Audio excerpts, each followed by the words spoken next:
All right, so welcome to Headway Channel. This episode is a very special episode with Adam Coleman, the author of Black Victim to Black Victor. It is I don't know what you would call it, kind of an analysis of the Black experience in contemporary times. We have certain narratives that we're being told to understand about the Black experience.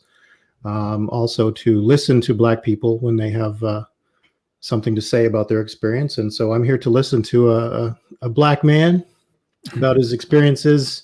And he felt so compelled by them to write a book. So without further ado, I'd like to introduce Adam Coleman. Hi, Adam. Thank you for having me. Yeah. So I got to say, I haven't had an opportunity to fully read the book. As you know, we spoke earlier, and I had a chance to read about, I guess, a third or maybe between a quarter and a third of it, the first 85 pages. And I got to say, it's very clear, very lucidly written. It's very accessible. It's not full of crazy jargon, but it's not like it's dumbing anything down either. So I got to say, first of all, for the interested reader, your book is very easy to digest. It just speaks to you directly. Right. I'm not sure how to start, so I know I prepared a few slides here, and as you can see, we have the first slide up here. This is the title card, and I am going to. Right. Sorry, jumping around there. So can you see that card, Adam? Yeah, I can see it. So one of the things I noticed that just at the very beginning of the intro, before you even get to chapter 1, you pose a lot of questions, and this is just a little excerpt of some of the questions. Let me read it to you, and then you can comment on it. Sure. Why must Black people fit in a box?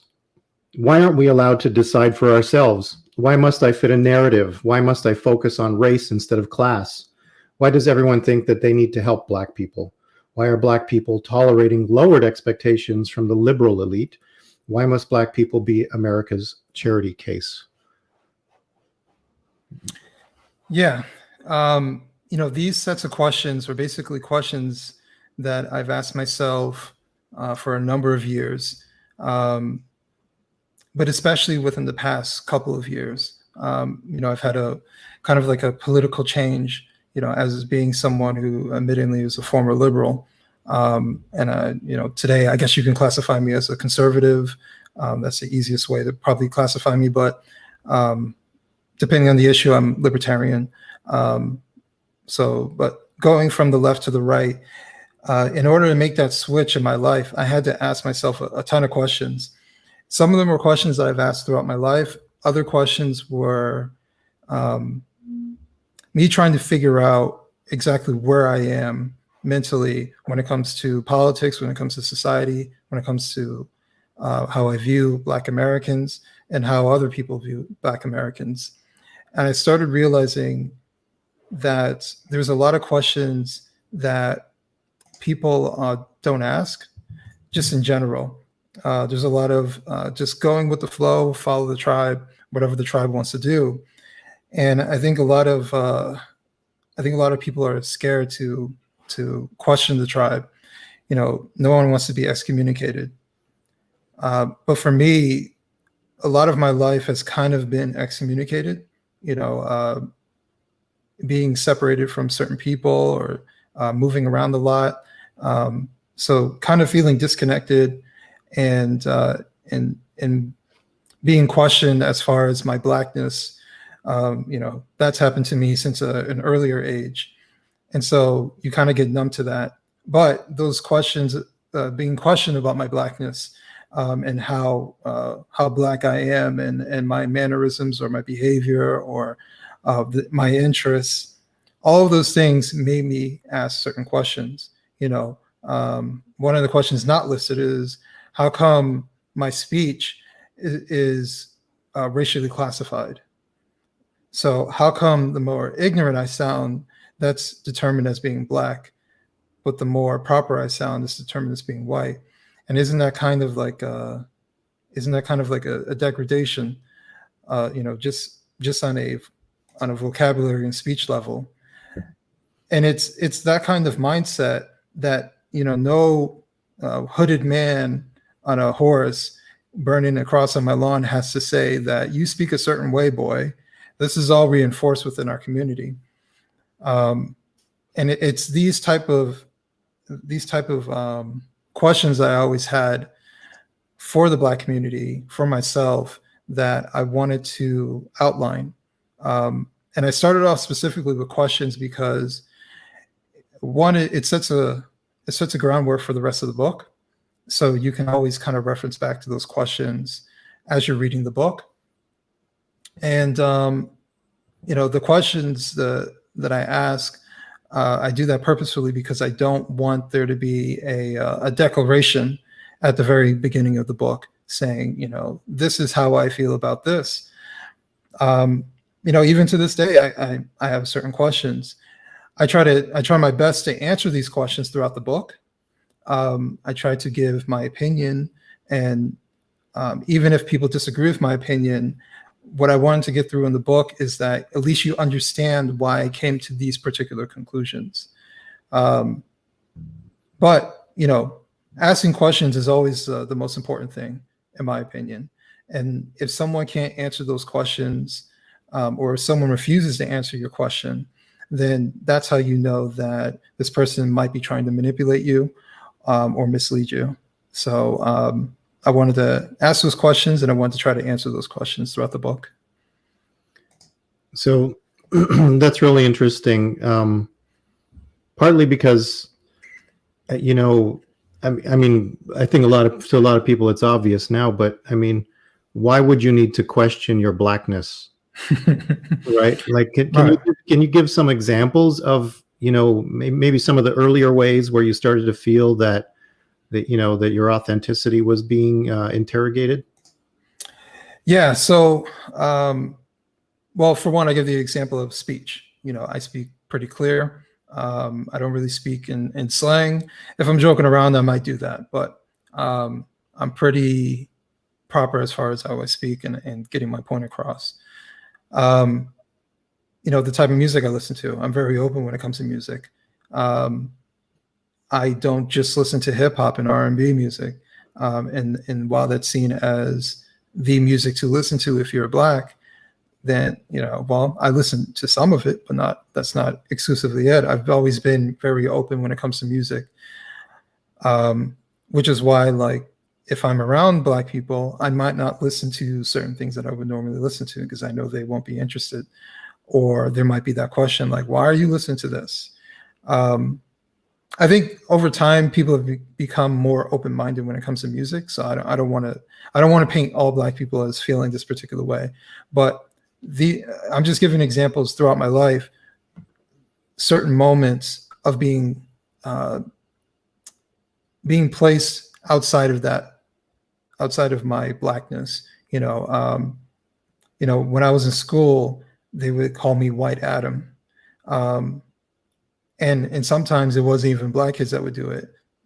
Sometimes it'd be white kids who would do it because they would also have that mindset that I am not acting in a particular way that they assume that I should act. So reinforcement of stereotypes, I guess. Right. It's the reinforcement of stereotypes. And it's very pervasive, but you have to ask yourself, how can someone white do that and say that to my face and get away with it? And it's because they know that Black people, I don't want to say all Black people, but they know that this is a type of mindset that is reinforced within Black Americans. So, how you act is what they assume that you should act. And if you don't meet that assumption, then you must not be acting Black. And it's this constant putting into a box. That's why I throw that question out. Why must I fit into a particular box? It's this box that you're always supposed to try and live in. And these days, there is a political box. So, why must I be a Democrat? Why must I believe in liberal policies But when you break down those policies, some of those policies I don't really agree with. Um, and even as someone who thought I was more liberal, there were sometimes policies that I didn't necessarily agree with. And there were flaws that I saw on the left that I didn't really agree with. I was always like free speech, but these days it seems to be less about that. And it seems to be more so the right are the champions of free speech when that used to be the liberal way of going about things. I remember like in the 90s, you had the Christian right who wanted to censor people. Now it's the left that want to censor people. So it's stuff like that that's very, very interesting. So it's not necessarily party alignment that is moving your political compass, but just maybe first principles. Is that right? Yeah, you know what? That's a great word, principles. One of the things I write about in the book is about realizing that I wasn't living a principled life.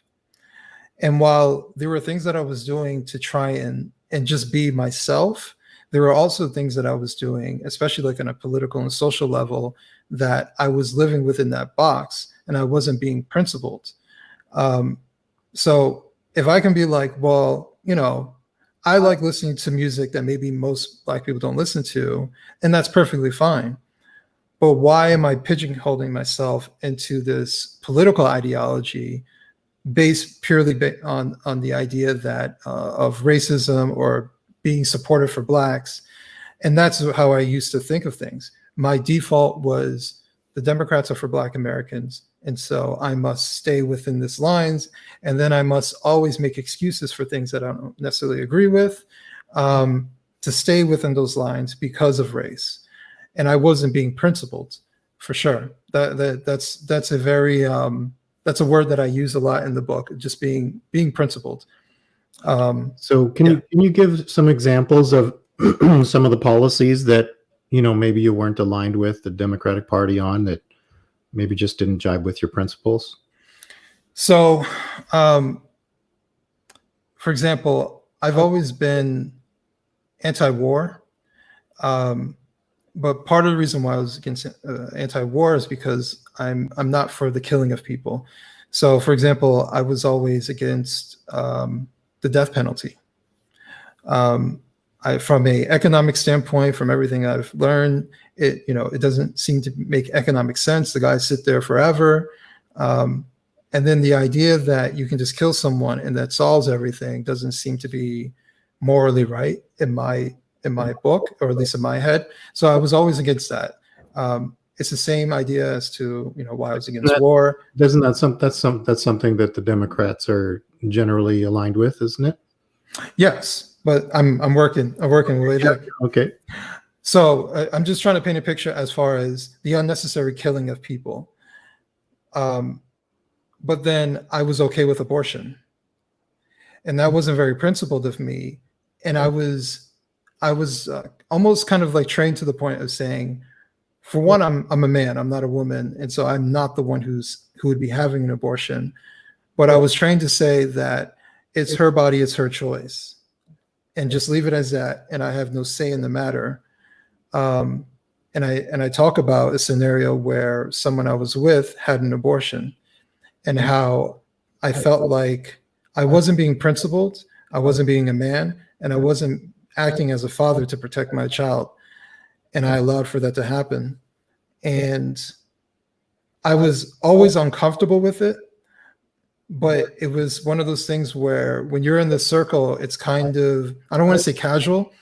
It was like, you have to, if you want to do it, you do it. You're not proud of it. It's something that happened, and you just kind of move on. And that was kind of the outlook that I thought I had to believe. And I always tried to stay away from being judgmental of it.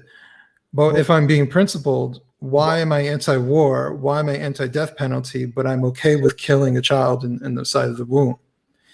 And so being principled and me really focusing on that today made me realize that I wasn't being principled, and that conflicts with my morality, if I'm being honest.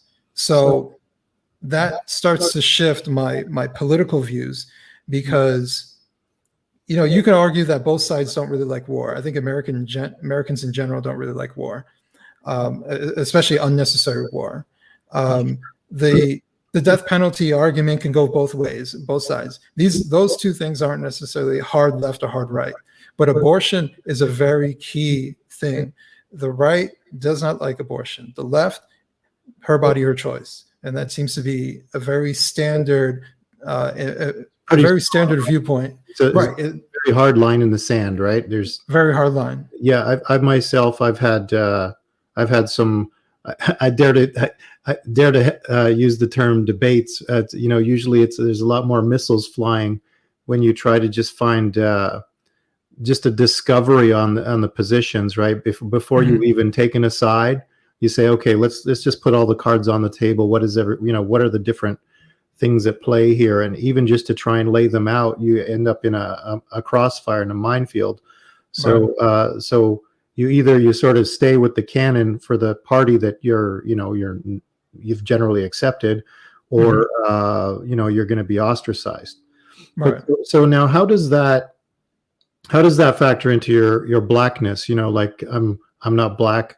Nobody ever said to me you're not white because of a political view. So can you maybe elaborate on that a little bit? So that example of using abortion, that's a very singular policy that I'm examining. And so let's say for me, that's my linchpin. I won't move from that line. And so I have to support whoever supports my viewpoint on that. Well, then that pushes me out of the box, out of the political box of being a Democrat. And so that's when I'm in conflict with my blackness. And what I find interesting is that, the vast majority of Black Americans see themselves as religious, and especially Christians. And Christians in general are against abortion. But from a principled faction, a third of Black female pregnancies result in abortion. So how does that come into play? How does that jive? And to me, that says that we're not necessarily being principled. There are people who are trying to stay within these boxes, but on a principle level, they're not staying consistent. I think that's the best way of putting it. And so that's where the conflict comes into the political stance and then the racial stance. And for many Black Americans, race always comes first. And so you go where your race is at. And unfortunately, that will conflict with your principles, your moral principles, your religious principles. And so at the very least, you find yourself in a position where you might have some strange bedfellows in your allyship on one issue or another. So you might generally consider yourself a Democrat, but as a Black man, you're kind of going outside of that home boundary and saying, well, but I might feel a certain way about religious freedom, or I might feel a certain way about abortion. I would say they're, pretty difficult and legitimate issues for a person to have different views on. I mean, I think there are some things that are maybe a little cleaner, or something where you can say that's good enough, we can agree to disagree. But I think these are things where a person really does kind of have to take a stand, at least in their own conscience. So you may find yourself now, I'm trying to imagine yourself in that position where you're thinking, well, you know what, that Republican, said the right thing there, or maybe they have a point at least. And so when you talk to your Black colleagues, I imagine it's maybe not received as well. Can you maybe talk about, that experience? Well, it's interesting because I usually keep to myself. So, I don't like to preach to people. I'm very adamant about, before I even talk to anyone, I say, do you want to know what I feel or what I think? And I'm perfectly fine if someone says no. So I always gauge that out because I don't want that conflict, especially if it's someone who I see as a friend and I know their viewpoint. I might not venture into that area because I think our friendship is more important. But there have been times where I was able to speak with certain people and express my viewpoint. the difference is my approach is different than probably other people. I think a lot of times, like for example, if you're for Donald Trump, you're like, oh, I like Trump, and then that's where the conversation starts, and then you get pigeonholed into having to defend Donald Trump rather than defend your individual policy or beliefs or stance on certain things. That's how a real political discussion is supposed to happen.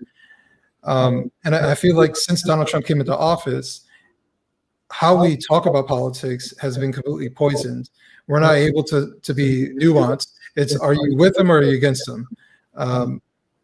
But I've had conversations where I'm explaining my viewpoint about certain things, and I think when I go that route, it's more well received. And the way I explain it, even just asking questions like, how come this is this, but this is this? And then they say, well, okay. But if I was to enter a conversation and say, I'm a Republican and I think the Democrats are bad, then that starts the conversation off in the wrong way.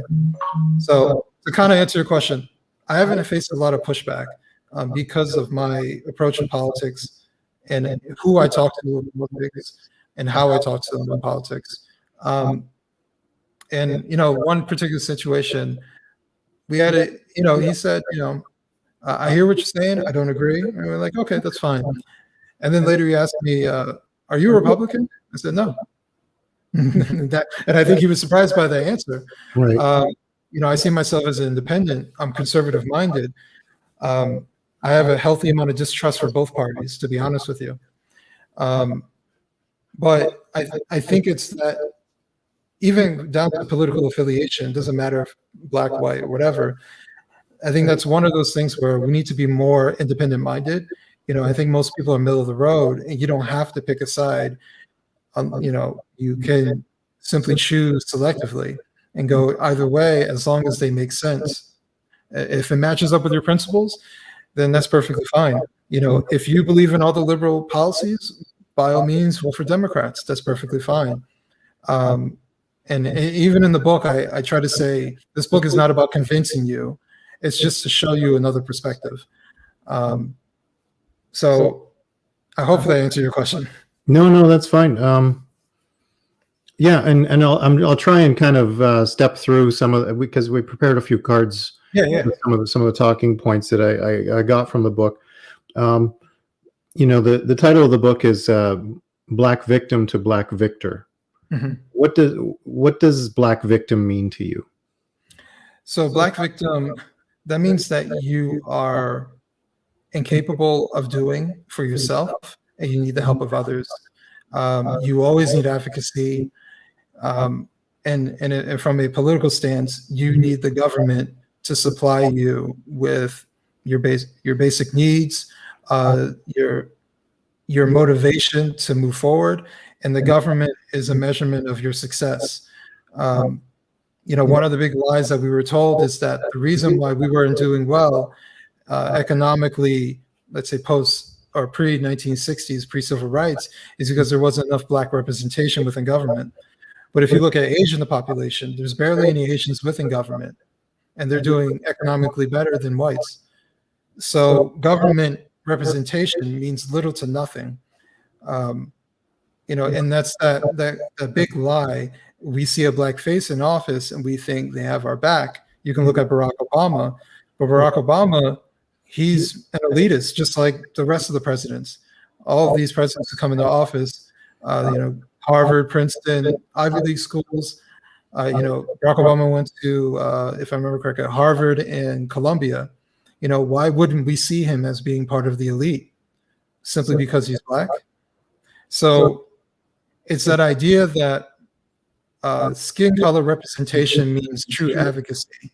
But we can go down the line of some of the most blackest cities have black officials that are filled with corruption, failing schools, failing social programs.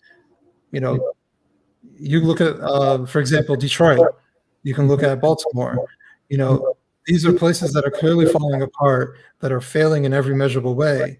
And the idea is that, well, they don't get enough money. But if you look at their numbers, they get way more money per pupil than the schools within the same state that have great success rates. So it has nothing to do with money. They're getting plenty of money. So if you make the connection that they're getting plenty of money, then you have to ask yourself, where is that money going? And it's not going to the schools. That money is getting lost into, the unions, into pensions, into pockets of, local government officials, councilmen.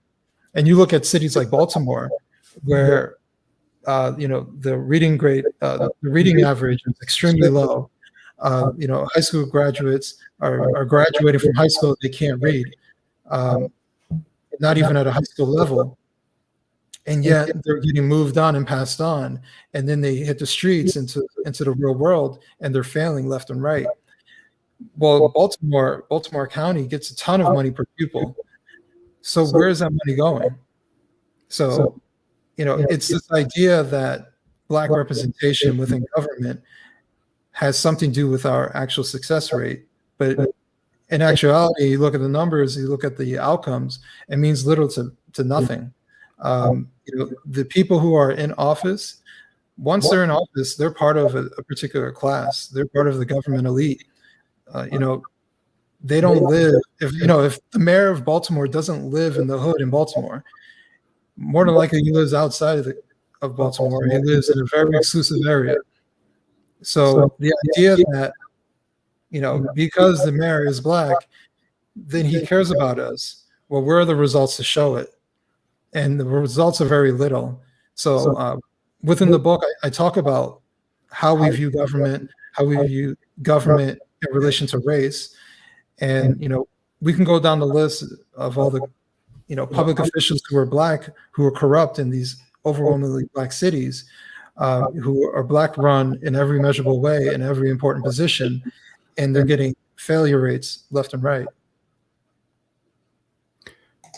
So I think what you're saying, I'm trying to frame that in terms of, how does that make you a victim, let's say? Yeah. So I think what you're saying is there's maybe a narrative that, Black people are hard done by in economic and political means. Mm-hmm. I'm sure we've all heard, a number of different reasons, systemic racism, et cetera. Right. But in your book, you point out, I think you kind of take sort of a very classic tone, and you come in with, something that's been said for a long time by, conservative economists, like Thomas Sowell and Walter Williams, all day long would talk about the absence of Black fathers. And Absolutely. You talk about that, and you talk a little bit about your own experience in that area. Mm-hmm. But what I found really interesting, and if I can just sidebar a little bit here. Absolutely. So when I'm reading your book, I see, you're kind of very straightforward and methodological, and you're kind of connecting the dots between things. And, when I saw you raise that point, you talked about the absence of Black fathers. And, Mm-hmm. We've all heard that, or, anyone who's on this side of the aisle, I guess, has Mm-hmm. heard that. And, it's a compelling argument, but it's almost become a bit of a trope. It's like a card you throw down. It's like, yeah, well, what about, Black fatherhood? Right. Or, the welfare state, and, women marrying the state, and, all of these sort of cultural things. But what I found really interesting was the way you tell the story is somehow you make that more intimate and personal. Yes. It's not a statistical thing. It's not a Milton Friedman talking about economics thing. Mm-hmm. It is about Black families, and you couch it in terms of your own personal family, your family experience. Mm-hmm. But what I found really interesting, and maybe this is just something that I need to reframe in my head, but usually when I hear that absent Black fathers, maybe it's because I'm a male, I think, oh, it's a male thing. But you made a really interesting point that you raised, where you also indicated how the absence of Black fathers is actually impactful on women and girls growing up. And I thought that was really, really interesting, because that's something that's usually not very much spoken about. Mm-hmm. And it really got me thinking, like, yeah, of course, if there's no father in the home, then a young woman growing up is going to have a different experience as well. So absolutely. To that point, let me just, I'm going to call up the next card, and I'll read that to you, and you can speak to this one. Sure. So this is you. When lost girls have no father, they will look for a new father. When lost girls have no foundational understanding of unconditional fatherly love, they will mistake sex with love and believe that love is conditional on their sexual promiscuity. Many of these lost girls have little self-worth and will use the power of female sexual desire to attract male attention once they're old enough to realize this phenomenon. Yeah. It's like you said, it's one of those things where to go back a little bit what you said as far as how I wrote it. Throughout this book, like you said, it's easy to read because I wanted to stay in my lane. I'm not a college professor. I'm not a psychologist. And I want it to be personal so people can absorb it in a different way. And like you said, sometimes when you throw out statistics, it kind of gets lost. You know, you could read a book and it's written by some professor and he could be absolutely right, but there's nothing in it that makes you remember. You could forget that book in a couple of weeks. I wanted to write in a way that felt human, that felt personal. And that line, that paragraph, you know, I've had females tell me how emotional that made them feel. And when you talk to them, they had issues with their father or their father wasn't around. And they realized later on in life that they were that lost girl. And the way I laid it out was, one friend told me it was like I was talking about her childhood and her upbringing. And it's a real issue that affects both men and women in different ways. Who affects more, it's debatable. But for example, the lost girl is more likely to create more lost boys. Some from a procreation standpoint, that's what could happen. If we don't address the problem, then she's just going to keep procreating and putting herself in that particular situation. The negative part for the lost boy is on the extreme level, hyperviolence. So there's no question as to why there's so many young black men who are locked up disproportionately within jails who are on the hyper-aggression end of things. And the vast majority of them grew up either without a father or a broken home in some particular manner. So their childhood is extremely important in that the model of a father is seen as an authority figure.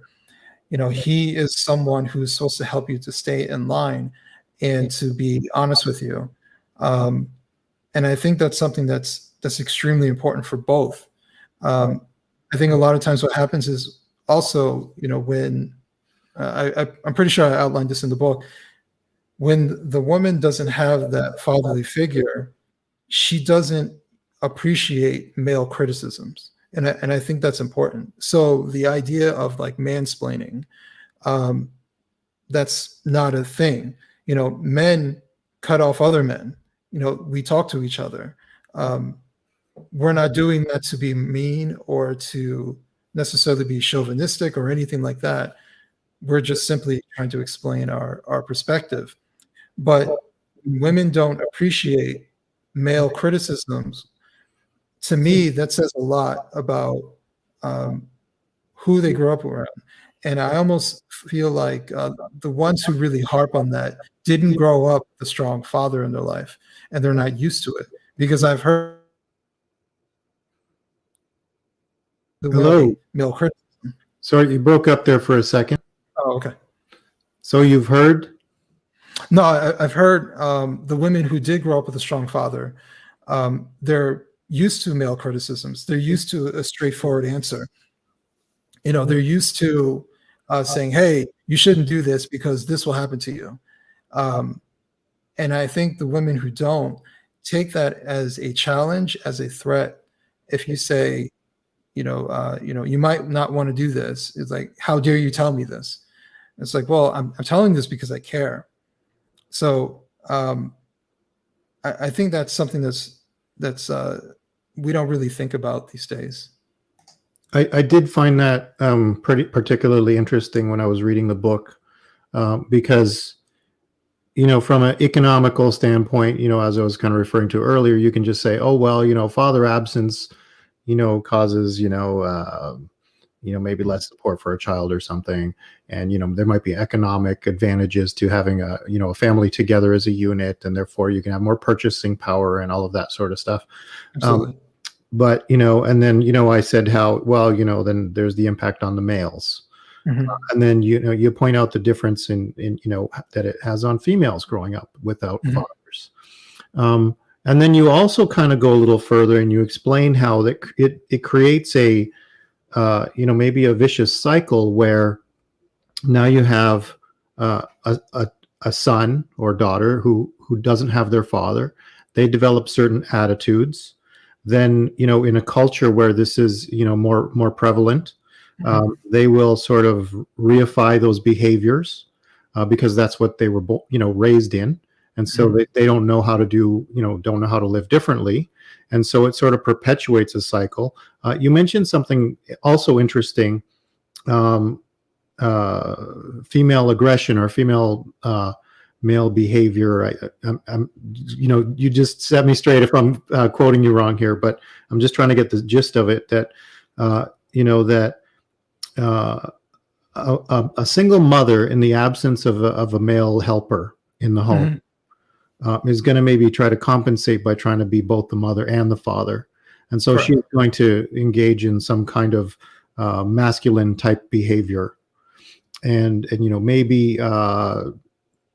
maybe there's a misinterpretation of the proper way to do that, or I don't know, but it seems to me like you're sort of suggesting that there's a female masculinization that sort of changes the dynamic. It can turn into something abusive. You mentioned how it's often an expression of disappointment in the men that have been in her life and then are now absent.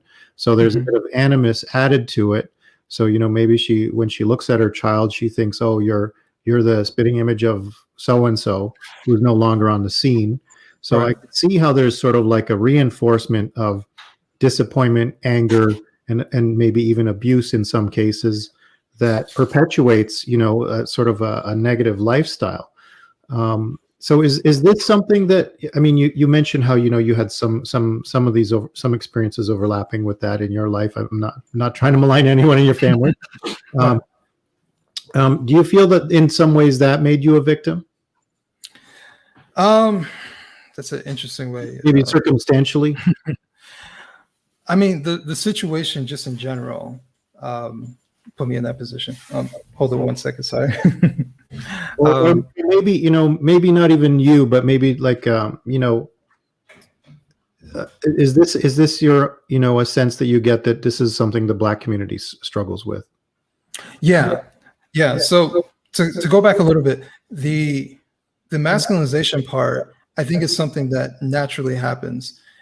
The workforce, and to have success within the workforce, in a lot of ways, you kind of have to take on a more masculine role. You have to be more assertive.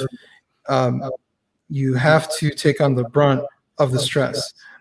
The difference is that I feel that, and this is kind of just personally, most women don't like that amount of stress and have issue with taking on that lone pressure.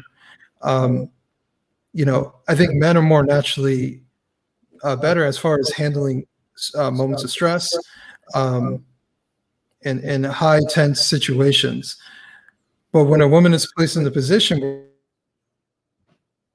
nurture, she naturally has to take on, in some ways, a more masculine role. So it's not necessarily her wanting to do that in a particular scenario. It's that she's kind of put in a position to have to do that. The problem is, once you adapt that more masculine role as a parent, it seeps into everything. And then what's happened, in my opinion, throughout the Black community is that generation after generation, the role of the mother is viewed, or I should say, the role of the Black mother or the Black woman is viewed as a masculine figure. So the stereotype as far as being, having an attitude or being aggressive and all of these different things, To me, it only makes sense that that would happen when generation after generation, the woman is put in a position to bear all the burden of raising the child, of providing for the child economically, and having to be a more masculine figure. She doesn't have the luxury of being more feminine, more reserved, um, more of a homemaker. If she wants to be a homemaker, more of a nurturer. The masculine position takes charge over everything else, because economics come first. You have to feed your children. You have to put a roof over their head, and holding your children at night doesn't pay the bills. So I'm not saying that you can't do either or. What I'm saying is, over a period of time, that masculine role seeps into the culture, and it has been seeping into the culture. This is why we have the trope of the strong Black woman. But the strong Black woman, in a lot of ways, is struggling and suffering. And that box I talked about earlier, I think a lot of Black women feel that they have to fit within this box as well. So I've talked to certain women, and I've heard how they express that they're tired of feeling like the strong Black woman. They don't like being in that particular position. So I asked myself, well, why are you in that position? Why do you feel that you have to? And I think there is some social pressure to live up to that idea of a woman who's not going to take any man's crap, and she can do it all by herself, and that she's a queen, and that she's a boss, and that she's a CEO, and all these different things where are heavily masculinized. You mentioned some of the nicknames like the queen or the diva, and these things. So yeah, I mean, I never thought about it before I read your book, but now that I see those kind of behaviors, it does make me think, oh yeah, maybe there's something to what you're saying. You also go a little further into actually, before I go on, there was a comment in the chat there. Somebody said, yeah, whatever. I guess I don't think that's their given name. They put reading Black Victim to Black Victor, brilliant read so far. Unlike many other Black conservatives who call out the pathologies, he does it with compassion and an arm around the shoulder approach. Thank you. I'll call that for you. So it's interesting, as I mentioned, you made it very intimate and personal, and you kind of describe it like a family narrative. And I could see this multiplying if you have a lot of families where this behavior is prevalent, that they explain some things.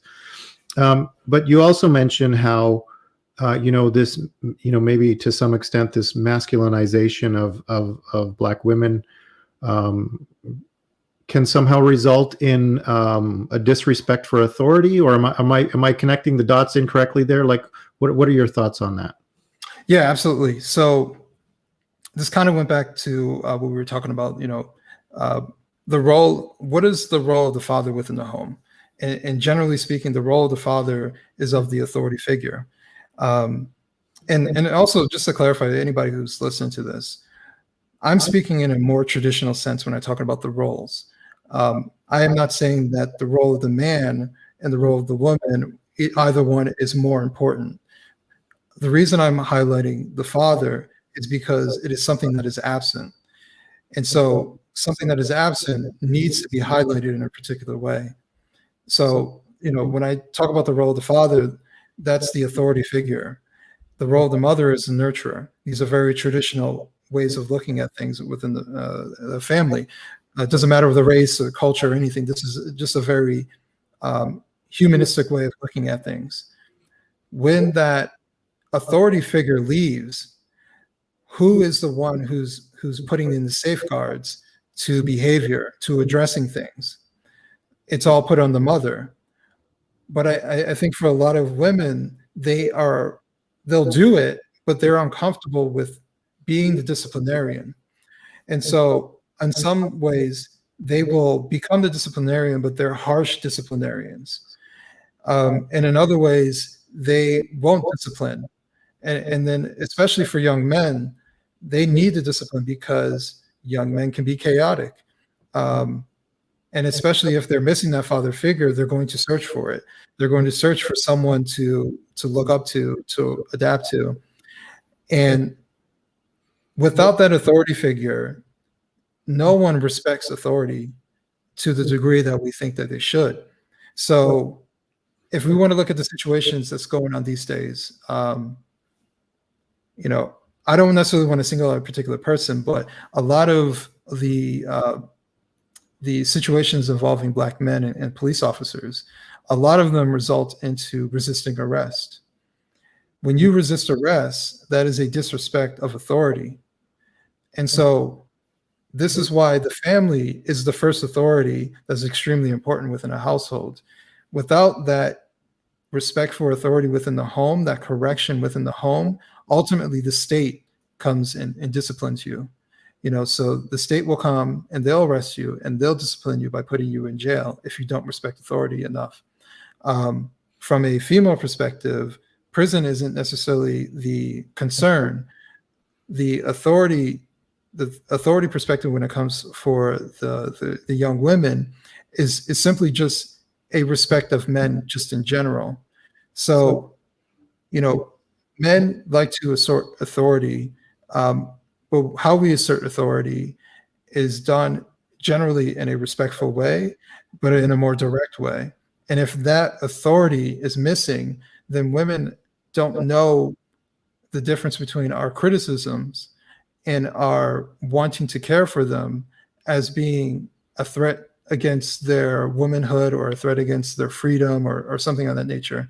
So just to create a simple scenario, a young woman, 16 years old, she's still a minor, but she's grown into her own and she wants to go out and party. There's a party going on that weekend.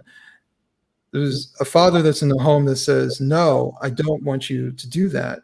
He may not necessarily explain why, but we all know why, because he knows what would happen if she is left to her own demise and she's able to do everything that she wants to do and she has no authority figure to stop her. She could end up being pregnant. She could end up being abused. She could be put in a very vulnerable position to be hurt and traumatized. These are all these things that the authority figure is trying to safeguard her from. He's trying to help protect her from herself. And I think that's the best way of kind of looking at things is from a father perspective. He's an authority figure, not to be as a dictator or some type of power hungry person. He is there to help protect the people that he loves from themselves, from getting into situations that could lead to them to, be harmed, traumatized, killed, put into jail, you name it. He is their first stop. And so that's why discipline is extremely important and authority is extremely important. And, I think that's something that I tried to make that. I made that its own chapter as far as how important authority is, because if you respect authority, then that improves your life overall. You can go to work and show up on time because you respect the authority of your boss, because he can exert it and he can fire you if you're constantly late. That's something very simple, very straightforward. But if you don't respect authority, then you don't really care what your boss thinks. And, all that does is hurt you. So authority is all around us, and respecting authority is extremely important. You can question authority. That's perfectly fine. But when necessary, you need to respect authority, especially if it can harm you. That's again, another example of how you kind of delicately thread the needle from one topic to the next, right? So, we go to the absence of fathers, to the impact on young girls and eventually mothers, and then to, maybe a disregard for authority that sometimes emerges. I'm not, again, I don't want to sweep anybody with a broad brush, but certainly in extreme cases, you could see how that could manifest. Absolutely. We're having this interview at a very interesting time right now. The George Floyd trial is going on. Just yesterday, the cop that shot Jacob Blake was, I guess, basically, I don't know if it was acquitted, but he was decided that no charges were going to be laid and he was returned to service. Something that came into my mind when I was reading that, also with the Jacob Blake case being, in the news, if you watch all the videos where you see he's fighting the cop, they tase him, he gets up, he walks away as if none of it matters. Mhm. And the thing that came to my mind is, there's a disrespect for authority there. Absolutely. Not saying that anyone deserves to get shot in the back, but it was notable to observe, someone watching that video. I think who in their right mind, black or white, would Right. do that, right? It's just kind of like they tased you, they pinned you down. What do you think you're going to do here? And so it's a tragedy, especially if your hypothesis is correct that that there's a thread that leads back to it. And I'm sure there's more complexity to it than that. But Right. if there is a resentment or a resistance to authority in one's upbringing, I could see how that could emerge, at least in some extreme cases, right? And I'm not, again, Right. not trying to paint anyone with a broad brush. Let me go to another one of your cards, because it kind of speaks to that somewhat. Let me just read that to you. Sure. Here we go. Ironically, the freer we've become, the more we've imprisoned ourselves. So how does this happen? If we listen to Black intellectuals, the media, and the social justice narrative, it's because of racism. But if that were true, how do you explain less imprisonment during a time of legalized oppression in half of the country? Does racism put a gun in a Black person's hand and have them pull the trigger? Does racism force Black people to sell drugs to their own community? Yeah, it's the first thing that comes to mind is it's self-destructive behavior, and this idea that we are supposed to blame someone else for our own faults. The reason I mentioned the Black intellectuals and the Black media or media in general is because they're the ones who are constantly reinforcing our victimhood. And so no matter what we do, it's not our fault. So from the social justice narrative, well, from a factual standpoint, you could say prisons are disproportionately filled up with Black men. Okay, that's factually true in comparison to our population. But then they jump to the conclusion it's because of racism. And they find every which way to figure out why it's because of racism. But if that's the case, what you're implying is, let's say the vast majority of Black men who are locked up in prison are innocent. And I think that's something that no one also talks about, that simple equation of Black men in prison equals racism, then are we implying that they're innocent?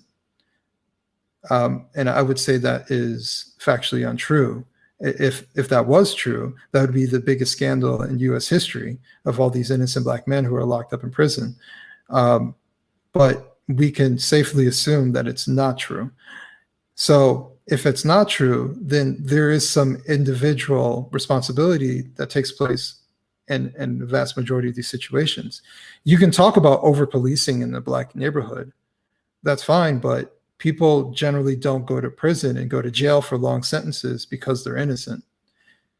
It's possible, but it's abnormal. Let's say it's 2%. Okay, that's unfortunate. No single person should be locked up in jail because they're innocent. But that is extremely rare situation. So that's abnormal. So if we are to be truthful, the vast majority of Black men who are locked up in jail are guilty. So that outlines that there is a problem, and it has nothing to do with racism. And this idea that racism is the catalyst for every issue within Black Americans today, not in the past, and there's this constant rehashing of the past. But if we're talking about today, that the issue is because of racism, then what you're doing is robbing these people of agency, responsibility, and accountability. And it's this constant victimhood that robs them of their responsibility. So if I do something illegal and I get thrown into jail, I don't deserve a pity party. I deserve to be punished for my wrongdoing. And that is how our justice system works, theoretically. So why are you laying out all these excuses for why I've been imprisoned? And ultimately what happens is, and this is going to sound a little bit harsh, But I think there are some liberals who see blacks as either victims or perpetrators. Um, and even if they see us as perpetrators, they sympathize with the perpetrator. So, for example, when Candace Owens gets a lot of smoke because she says, "Hey, George Floyd wasn't a good guy. He did all these different things." She's not saying that he deserved to die, but he doesn't deserve to be praised and have murals painted all over the world of his face as if he was Martin Luther King, a real hero, someone who sacrificed and put himself in danger on a consistent basis, who knew that the government was spying on him and was getting death threats on a constant basis because he was trying to help people. The level of, oh, I'm sorry, what were you gonna say? Oh, you're on mute. That's why you didn't hear me. Yeah. Sorry. I just wanted to touch on a point there, because if I think there's a lot of sympathy for what history has done, and and the fact that there still is inequality of outcome, at least at the moment right now, and Right. and but when bad things happen and there's no accountability to an individual, let's say, Mm-hmm. and because of that sympathy, we make cover for that, and we try to hand wave that away.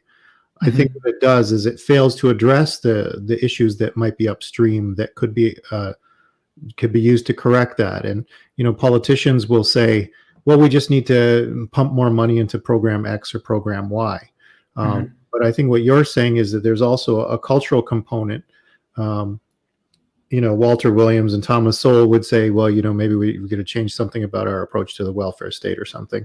But regardless, there seems to be people that are trying to step up and lead the charge to to sort of say, well, this is what we should do. And so they try to be spokesmen for all Black people.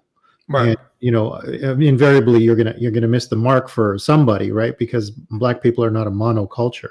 I mean, there may Right. be, there may be some cultural norms, but certainly you're individuals too. So Right. let me just call up this another card here, and it sort of speaks to that a little bit too. And I find it very interesting, especially with things that are going on right now in Minneapolis, and what's happened last year with George Floyd. Let me read this one to you. Cults typically have a charismatic leader type who pretends to lead for the sake of the greater good, but often it's for their personal benefit. The Black community utilizes charismatic ministers and pastors who speak with a particular vocal cadence as our cult-like leadership. When they say jump, we say how high, and when they say no justice, we instinctively reply with no peace. Right. And and let's just be direct. The Al Sharptons, the Jesse Jacksons, the Benjamin Crumps, all these different people want to take on a leadership role, and they have been taking on a leadership role. But what have been the results of this? What has been the benefit of having racial leaders post civil rights? And there's been inevitably no benefit. What's ultimately happened is, these men have turned into ambulance chasers. They wait for a Black person to die under the right circumstance, and then they show up and they pretend to cry and throw funerals and get on the good graces of the family members of the person that dies, and they reap the benefits of situation, and they have the political power to gain attention. They have the media power to gain attention. So if you look at Al Sharpton, last I checked, he worked for MSNBC. He's tied in with the Democrats, knows the Clintons, all of these very important elite figures and institutions. So he knows how to command attention. And once that attention is commanded, the cameras will be there and the donations will start pouring into his nonprofit, so-called nonprofit. So it's this idea that these leaders are actually leading us, but they're misleaders. I ask anyone, what has Al Sharpton actually done for the Black community? Where's the Al Sharpton Community Center? Where is the Al Sharpton housing? Where is the Al Sharpton complex? Where is all this stuff? And when you actually look at the what's the tax forms for his nonprofit, last year he paid himself over $1 million. He had, I think he had his lawyer and he had one other person who was on his payroll. All of this is publicly accessible. You can go right on the IRS's website and pull it up in a matter of minutes. And that's exactly what I did, because I want to say, where is this money going? And, the itemization of where the rest of the money was actually going is kind of vague. For example, I'm going to probably mess up the figures, but it was something like $200,000 or $300,000 on phones. I don't know about you, but I don't know what kind of plan he has that he's spending $300,000 on phones in a single year. But that must use a lot of data. Yeah, exactly. Someone needs to tell him there's unlimited plans these days. But right. It's that kind of malfeasance that we don't even think about when we look at this particular person, how corrupt he is. And it's my opinion, but if it sounds like a duck and it quacks like a duck, it sounds like a duck to me. It probably is a duck. So if he sounds corrupt and his money looks corrupt and he's connected with corrupt people, I got to think that this man is corrupt. And when we put him in such high regard and we allow for him to take advantage and manipulate the situation, whether it's him, Jesse Jackson, Benjamin Crump, and there's a ton of other what we call race baiters who stoke the flames, and BLM is semi new kid on the block in comparison. Al Sharpton, Jesse Jackson been around forever, but BLM is now reaping the benefits of such misnomers and mischaracterizations. They're pulling in billions of dollars in a very short period of time based on a false narrative. I was going to comment on that. There's a story that just came out recently that Patrisse Cullors, one of the founders of BLM, just bought something like 4 houses and somewhere in the tune of $3 to $4 million. Yeah. To a certain sense, you could see how that, that could just be a bit of a hatchet job to say, to just try and make her look bad. But it certainly does suggest that she's capitalizing on it somewhat. And, like you said, where's the Al Sharpton Center? I've heard a lot about Black Lives Matter, but most of it has to do with, things happening in the street and, and people who co-opt their, I'm not going to say that, although the stuff that happened last summer was entirely Black Lives Matter. I'm certain, there's the Antifa element that they're trying to capitalize on it too. Again, you mentioned how your blackness is tied to a political alignment, and Patrisse Cullors has come out and said, she's a trained Marxist. Mm-hmm. So you look like there's a whole socio-political economic system tied to what's driving Black Lives Matter. And, yeah, sure. You want to do right by Black people. Mm-hmm. Does that mean you have to go in on communism and Marxism, right. Or, whatever, again, there's nuance there too. Right. But I could see how a person of color might say, well, you'll hold the phone a bit there. Maybe I don't agree with this organization, but the name of the organization is such a on the nose slogan that you can't say, well, you don't agree that Black Lives Matter? It's like, no, that's not what I'm saying. So maybe you want to speak to that a little bit. Yeah, actually, you said it right there. Part of the problem is the name, and so it turns into this like tongue twister of explaining yourself. It's like, well, I believe that, let's say, all lives matter, including Black lives, but Black Lives Matter, I don't like the organization, but the sentiment about Black Lives Matter, I agree with. So it becomes this whole thing, and people don't like that. It's either yes, you agree, or no, you don't. And Unless you're talking about defunding the police, then it doesn't. right, exactly. I mean, to be honest with you, Black Lives Matter, in my opinion, is no different than what I was talking about before.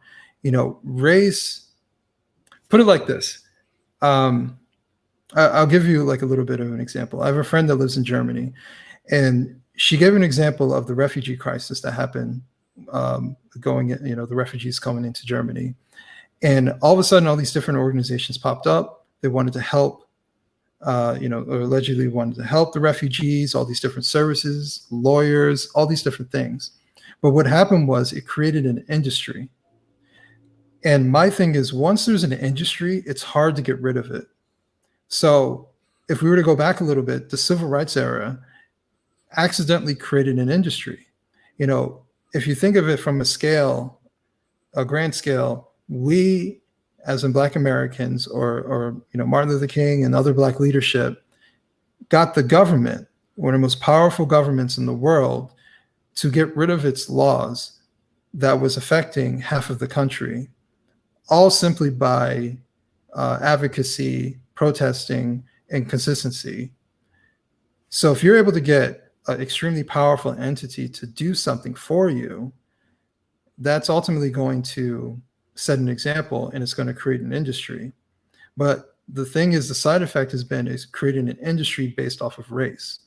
So, Jesse Jackson was one of the right-hand men of Martin Luther King, capitalized off that. And he's been race hustling since.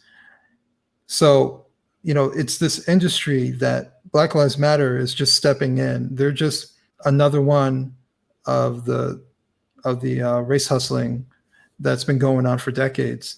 It's this industry that's constantly being perpetuated. And these days, I would say even more so than years ago, the media is also part of the game too. The media, especially if you're talking about the corporate media, the large corporate media, the CNNs, MSNBCs, and even to some degree the Fox News, the conflict drives ratings. Racial tension drives ratings. Racial confusion drives ratings. And these organizations profit off the confusion of the average American, and they profit off the sympathy of the average American, and especially white Americans who don't fully understand what's going on. They are disconnected from Black communities, and so their only reference point is basically what the media says. White Americans aren't the only one. There are Black Americans who believe what the media says too. But from the white perspective, they're going to feel extremely sympathetic. And who are they going to give money to? Well, Black Lives Matter is everywhere. So corporations are going to give them money to show that they're doing their part. So they appear to be on the good side. And you're going to have individuals who give money. So there's no surprise that billions upon billions of dollars are being raised for Black Lives Matter. And it's kind of the only game in town, isn't it? It's one of a good amount, but they've really capitalized. And then what's happened is that they have their little henchmen that are part of Black Lives Matter, who get their individual fame as being, as being part of the organization. So they're able to get their shine too. But these people are no different. They are grifters in a sense. I would say, because you kind of mentioned it before, if you don't mind if I go into it. Yeah, sure. I just want to respect your time. I know we sort of allocate a certain amount of time. So if you have the time, I'm willing to stick around as long as you like. Yeah. Yeah, I have the time. Part of the problem that comes into play is this advocacy. So if we use, in the book, I use Jacob Blake. Jacob Blake is a perfect example. So there's the false narrative that initially came out that he was there to break up a party, and the cops just shot him in the back for no reason. It took a matter of days to realize that this is a false narrative. But the initial narrative is always a narrative that's believed, and no one ever cares to check behind that. And what tends to happen is mainly two things. One, we ignore the people that they hurt. So we ignore the people who are innocent that are involved. Jacob Blake even admitted that he did the things that was claimed to be done, and he was regretful. He sexually assaulted a woman, and he came back to sexually assault her again. That car that he was getting in was her car, and her child was in the car. So no one knows what her name is, and no one cares to ask. And so there's an innocent woman who is actual victim in this circumstance that no one cares about. And she's the one who called the police. The police showed up and realized he had a warrant. And that's when they tried to arrest him. So where's the advocacy for this woman? We claim to be all about Me Too. Well, this guy is a clear violator of it. But what happens is we end up focusing purely on his race, purely on the power dynamic between the police and the Black person, the police being the authority figures. The police have all the responsibility. He has none of the responsibility. So it doesn't matter that he resists arrest. It doesn't matter that he fought the cops. It doesn't matter they have a knife on him. It doesn't matter that he sexually assaulted a woman, allegedly. None of that matters. He has none of the accountability, responsibility of the situation. All that matters is that he's Black. And so we ignore the victim, and then we praise the what I call the terrorist, because he is a terrorist. Adam, so that's a really interesting point, because one of the things that that I've come to notice over time is that and you're talking about corporate media and capitalizing on these movements, mm-hmm. and even ambulance chasing, right? Yeah. And so when something like this happens, an arrest gone wrong, right? That's what I think of it as. Right. There's this automatic jumping to the racial narrative. Mm-hmm. When, I've seen so many of these cases where, take George Floyd, for example. We saw cities burning last year because of systemic racism or racism. Mm-hmm. Jacob Blake, racism. I don't see any coverage. And this is the narrative they're pushing, right? Right. So you think they would come forward with, well, here's a clip of the cop saying such and such N-word, right? Or engaging on some, Facebook groups of, white supremacists or whatever. Mm-hmm. But none of this comes out. So it's just automatically assumed and tacked on that, well, this is because racism. Right. It was the victim was Black, so therefore racism. Exactly. I'm not going to say that doesn't happen, but something I found kind of comical actually when I was reading your book is you pointed out a statistic comparing it to a certain weather phenomenon, if you know what I'm talking about. Do you want to? Yeah. Yeah. So, in the book, I use the example because sometimes when you give numbers, it's not enough for people. So you have to give it a comparison. In 2019, there were more people who were killed by lightning strikes than Black unarmed that were shot by the police and killed. So that tells you how extremely rare it is. And when you put it in perspective, the millions of encounters that happen on a yearly basis between Americans and the police, the situations that we're aware of are extremely rare. Now, because they're extremely rare, what ends up happening is the narrative needs to live. If the narrative dies, people lose money. There's an industry to be kept up with. So, hello? Did I lose you? Lost you there for a few seconds. There's an industry there? Yeah, there's an industry there. And if the narrative dies, the industry dies. So they have to. Yep, you still hear me? Yep, I can hear you. Okay. So, they have to keep up the narrative. The problem is that in order to keep up the narrative, you have to highlight the worst in our communities. You have to highlight the people who are criminals, who are career criminals, who are doing wrong.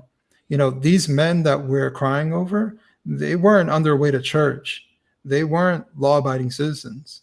The vast majority of them have long career rap sheets, and when a situation happens that results in their death, they have warrants. They're resisting arrest. They're fighting the police. I mean, all these things that objectively are stupid. I mean, there's no other way of putting it. But these are the type of people, these are the terrorists that live in this community. You know, if we look at Rayshard Brooks in Atlanta, you know, who was in the Wendy's parking lot and he was drunk, and the Wendy's employees had to call the police. He fought the police, and he fought them really well, and it was getting him good shots in the head. But no one ever highlights, well, if he fell asleep drunk in the Wendy's parking lot, what if he didn't? What if he was driving down the highway drunk, or driving down the neighborhood drunk and killed someone and killed a child and ran him over? No one ever considers that, you know, and that is the accountability that needs to be had. You know, that situation I never thought would turn into what it turned into, because he was clearly in the wrong in a multitude of ways. He led for his own death in so many different ways. He was drunk. He resisted arrest. He fought the police. He took their gun, the stun gun, and pointed it at the cop and tried to use it. So all of these different decisions that he made, and if you want to say, well, he was drunk, he wasn't thinking right. Well, he was thinking right when he put the liquor in his body, and he drank to excess. So why are you robbing him of his responsibility, his agency? Well, he made all of the decisions. And also, in any case, he was still a threat when he had that weapon in his hand. Drunk. Absolutely. So, you know, was a cop going to let him, you know, surrender his life because someone's drunk? You know, people say, well, it's a taser, you know, it's not going to kill you. But, you know, if you tase a cop, you pin him down, then you can take his weapon and then you can kill him. I mean, it goes downhill from there rather quickly. And, you know, people say, well, the cops should have just let it be. So you're going to leave a drunk driver in a parking lot? Like, you know, I mean, there's a certain point where you have to say, well, the police kind of have to be there to do something. Right. But, you know, and again, it's an arrest gone wrong, right? Like, nobody's saying this is an optimal situation. But if it was, it wouldn't be all over CNN, right? And just to come back to your point earlier about the corporatization, I don't know if you've heard, there's a story going around now that there was a leak through Project Veritas where I don't know who it was. It was someone high up at CNN who was saying that, you know, they're definitely skewing the narrative towards a certain thing. They mentioned, you know, this Asian racism thing that's going around now, and they're saying, oh, well, there was some racism against Asians by black men. Mm-hmm. And so they're like, well, we can't use that because we support Black Lives Matter, so we have to pivot the narrative a certain way. So, you know, you can agree or disagree with that, but at a certain point, that's not news anymore, right? And that's just, you know, that's just corporatism. Right. The quiet part was said out loud, and all it did was confirm the obvious. You know, the obvious is that they're skewing the narrative, and you know. The Asian hate one was the funniest one to me, in my opinion, because they would bring up a scenario and say, stop Asian hate, you know, white supremacy. And then they were like, well, here's the person who did it. And then we're like, well, anyways, stop Asian hate, white supremacy.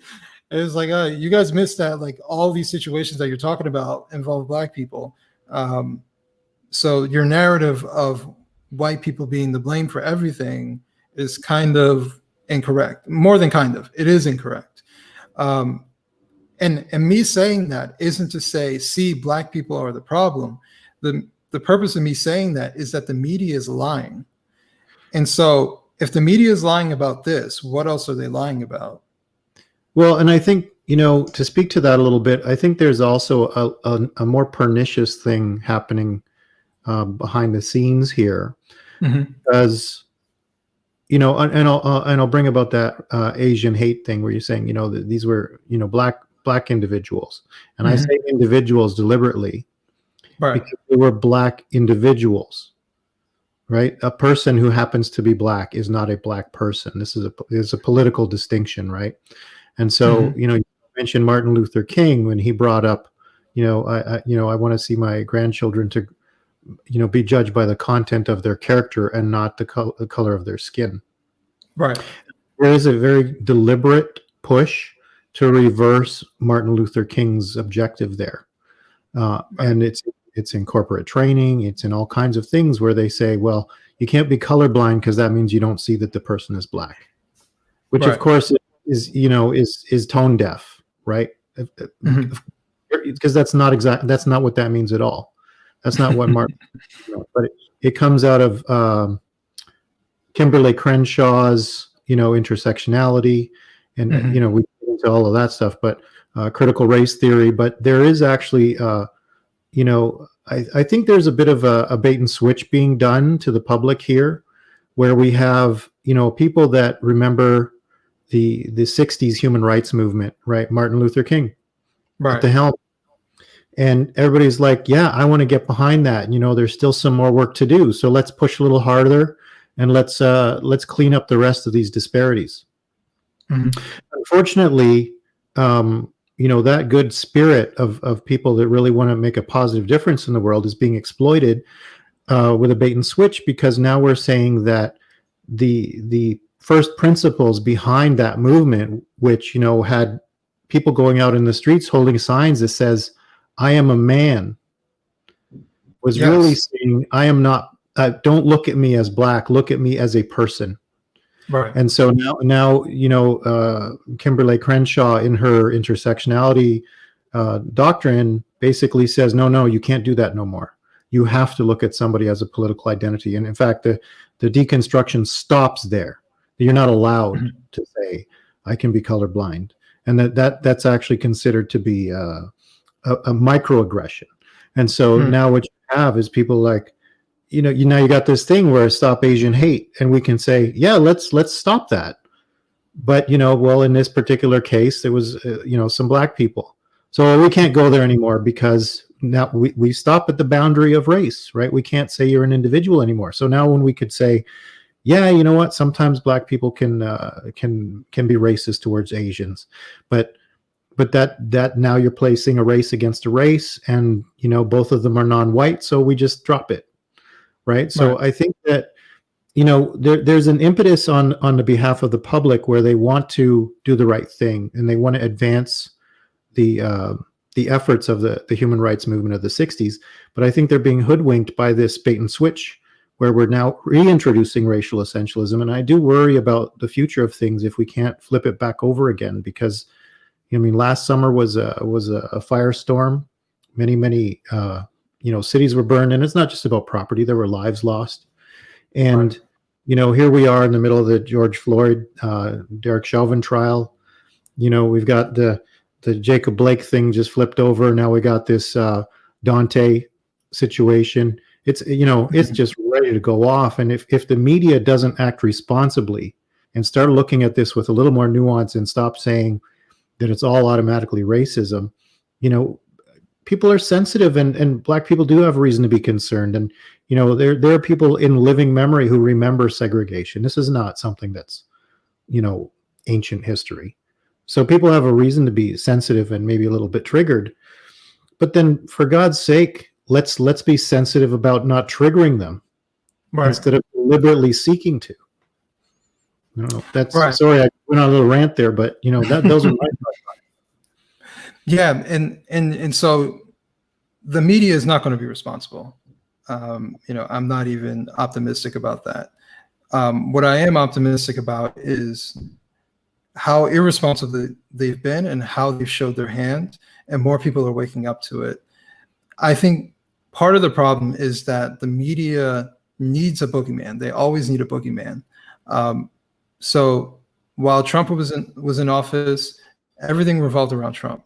Millions of articles were written, tons of money, ton of money was raised, political action committees against Donald Trump.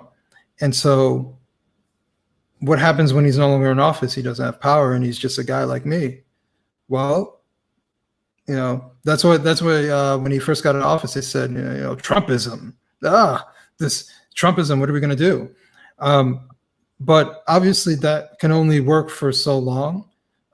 So you have to beat up the racism narrative, and you have to highlight the rarity on a consistent basis.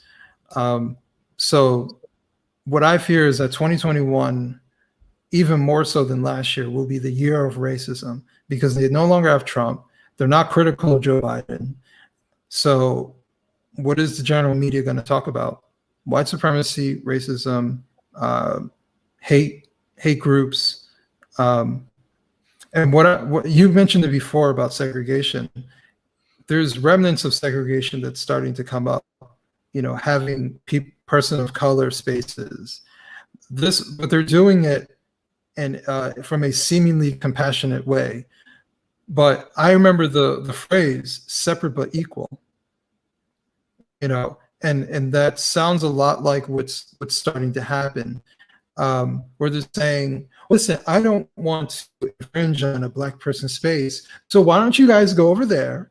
It's a very nice way of being segregated.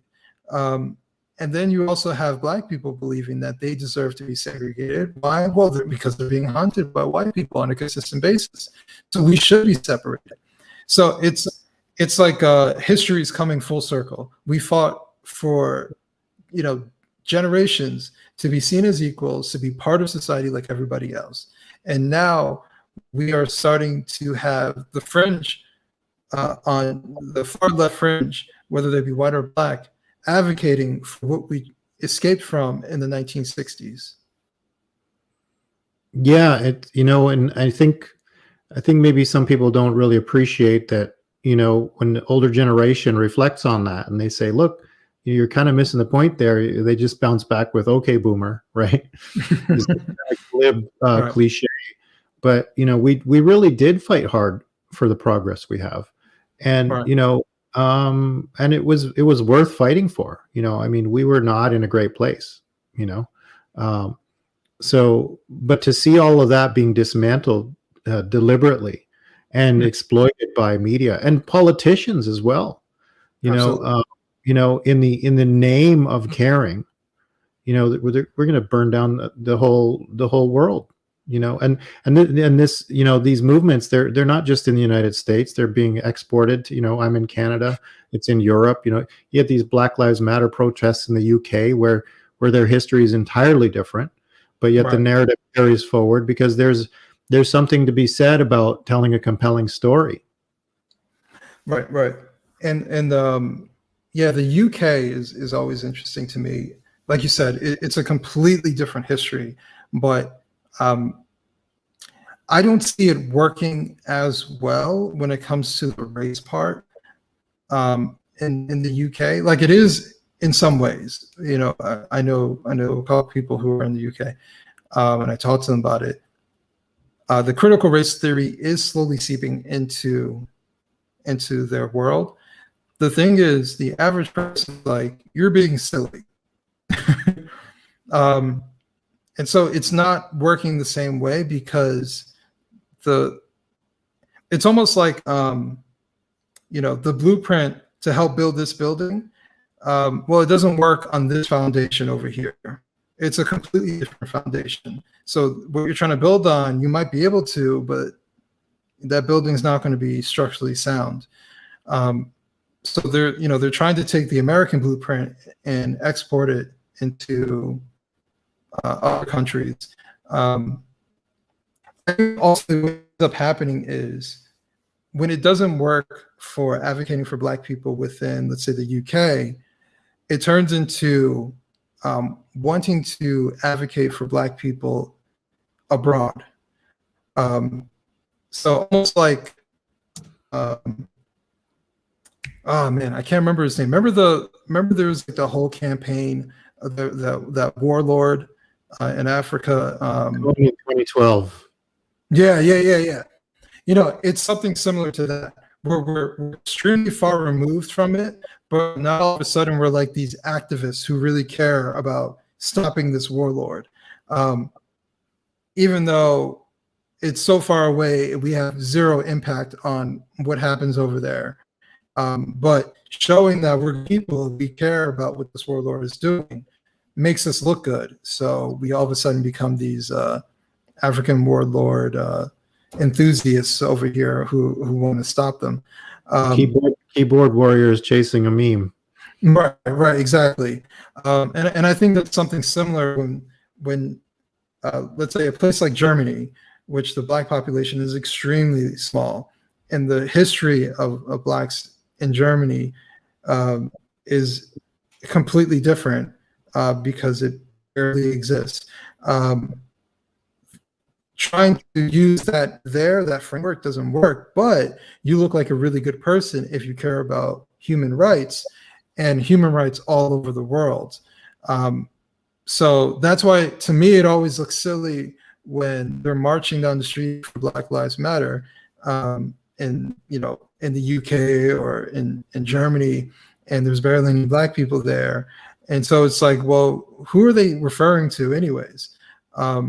In some ways, it sounds like they're talking about people who are basically in America, because everybody is very focused on the American politics. That's right. So just so we can move towards wrapping this up, and I'm noticing we're having some connection issues. I can still hear you, but your face is kind of like doing a little bit of shopping channel. But I just kind of want to kind of return to the theme of your book, Black Victim to Black Victor. We've touched on a lot of. I've really enjoyed this conversation, by the way. Yeah, likewise. How do we pivot from this victim culture towards being a victor? I haven't gotten that far in the book, so maybe as we come closer to the end of this conversation, maybe we can think about how we turn this around. Maybe you have some thoughts on what we can do to combat this phenomenon, to restore dignity to Black people, and to return the civil discourse to something that's constructive. What do you have to say on that? How do we move back to being victor? So the one thing I'll say is, in the last 9 chapters are solution chapters. I didn't want this book to be me complaining. I wanted to highlight certain things that maybe we just don't consider in a particular way that's understandable. But I also wanted to give my personal solutions. So there's 9 chapters talking about different solutions to help change the dynamic of feeling like a victim in American society. I'll give a few of the key ones. The most obvious is reunifying the Black family. We already went in depth importance of the father figure for young men and young women, and how starting from the family, that will ultimately change the dynamic within the community. The other aspect is becoming more individualistic. Individualism is what I call the decentralization of society. So you're removing yourself from the collective more so in order to build yourself up instead of waiting for others to build you up. Because ultimately, when you wait for other people to build you up, you're going to be waiting a long time, and you're going to fail at that process. So becoming more individualistic helps you to choose your path, choose the most successful path for yourself. Once you as the individual builds up, then it can go into the family, and then it can go into the community, and then it will start to reflect in if you were to look purely on the basis of race. But it would also change the culture. So I see it as starting from small, the individual, ultimately outwards into the culture.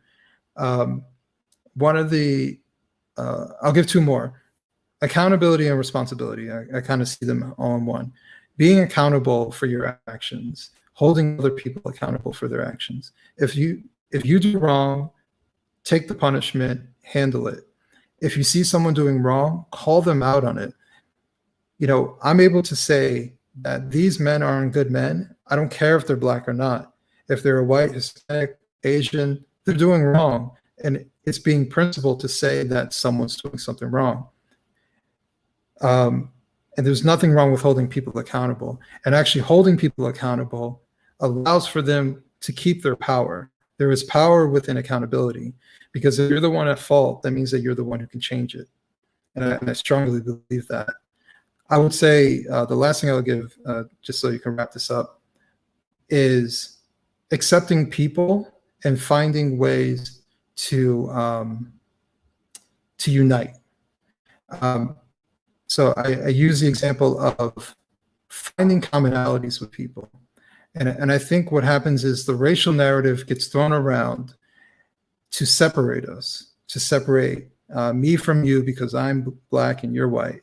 And to always look for what is different rather than what is the same.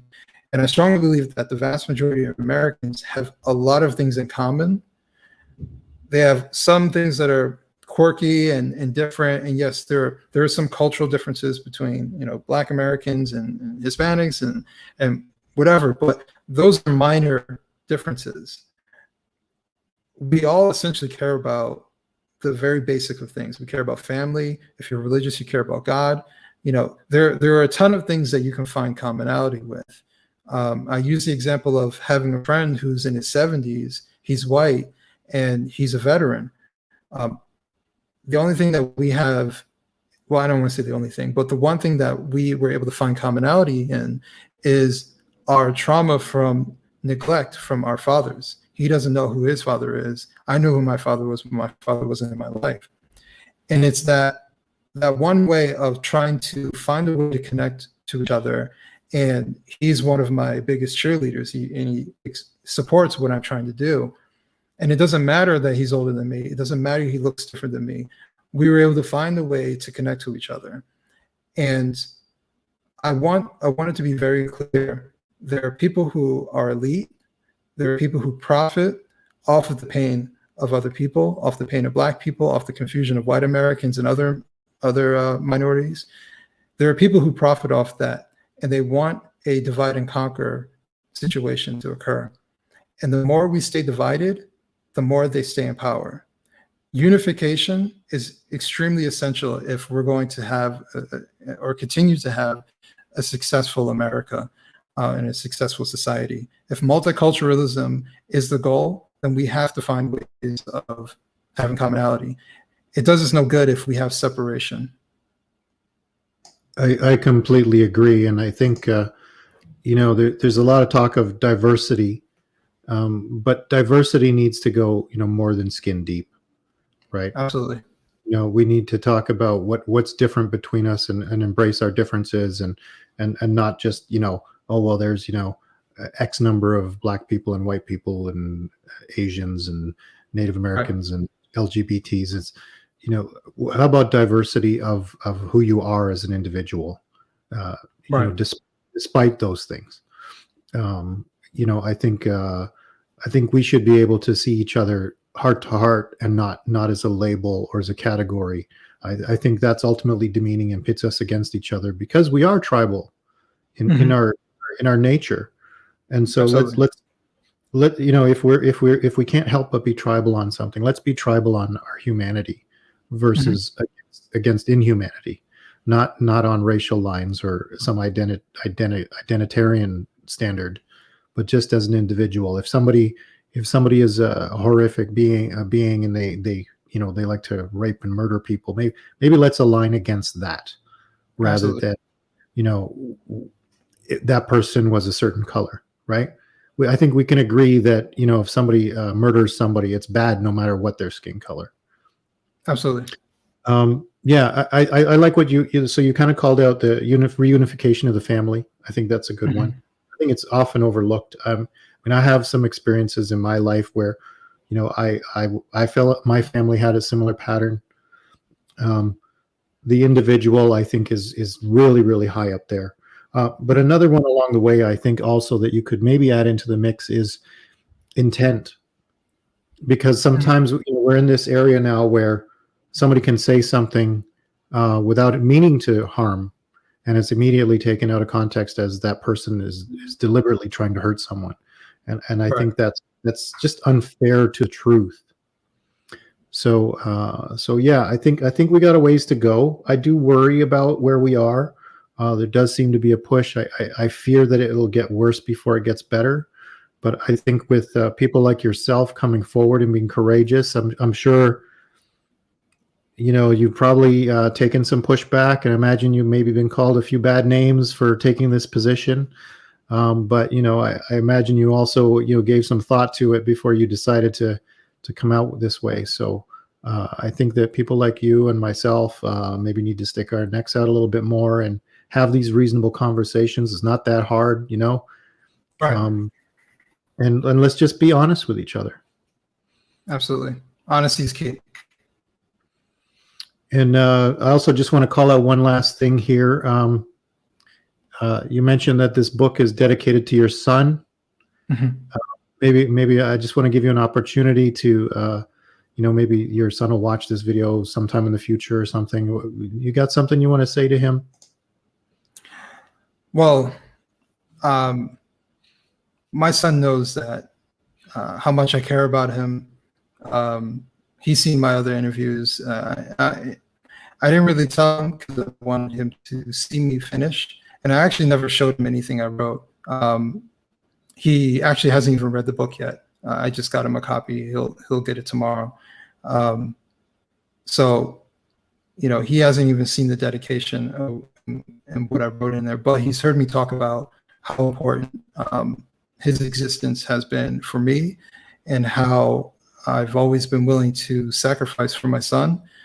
And a lot of my motivation to become better was in result of doing better for him and setting as a better example, a better role model.